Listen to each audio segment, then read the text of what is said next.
Mga pahayagan na nagpatangkad at nagpalaki sa mga batang 90s ating silipin for today's video.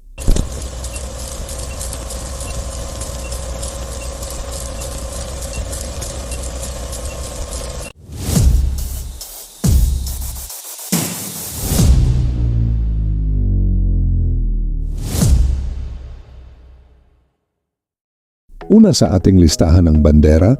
Ang Bandera ay isa sa mga tabloid newspapers noong dekada 90 na hinangaan dahil sa smooth at malaya nitong paraan ng pagbabalita, lalo na pagdating sa mga kwentong pag-ibig.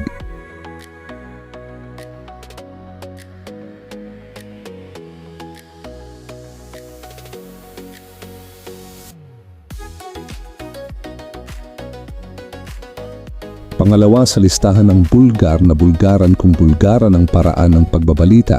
Ang Bulgar ang nauna sa industriya ng tabloid newspapers sa bansa at may mga kwentong pag-ibig din sa loob nito, subalit hindi ganun ka-exciting, kumbaga medyo boring ang style nito. Pero syempre isama na natin ito sa ating listahan.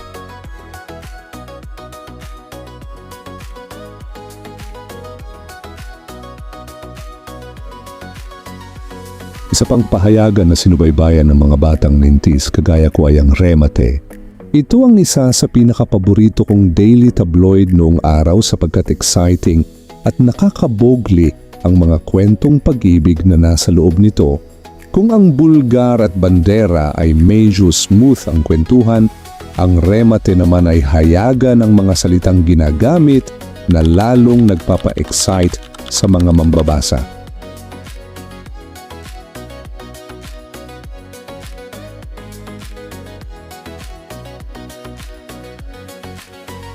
Pang-apat sa ating top 5 most interesting tabloid newspapers noong dekada 90 ay ang Tik-Tik na parang TikTok sa kasalukuyan. Sa pahayagang Tik-Tik ay lantaran ng mga larawan ng mga babaeng nagbibigay ng kasiyahan sa mga lalaking nais lamang makalimot sa mga problema sa buhay. Maganda ang mga kwentong pag-ibig sa Tik-Tik na may tema ng agawan at ang tema na swak sa panlasa ng mga lalaking pinanganak noong 1990s.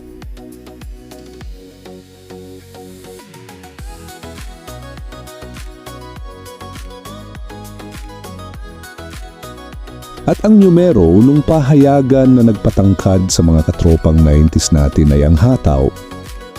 Kung nag-enjoy ka sa mga kwentong serye sa Tik-Tik, ay siguradong mas magugustuhan mo ang mga kwentong ibigan na nababasa sa pahayagang Hataw, kung hataw sa paghatid ng excitement sa ating mga katropa. Ang Hataw marahil ang isa sa mga dahilan kung bakit sumabog ang Bulkang Pinatubo dahil naipon ng milk tea ng ating mga katropa sa pagbasa ng kwentong Hataw.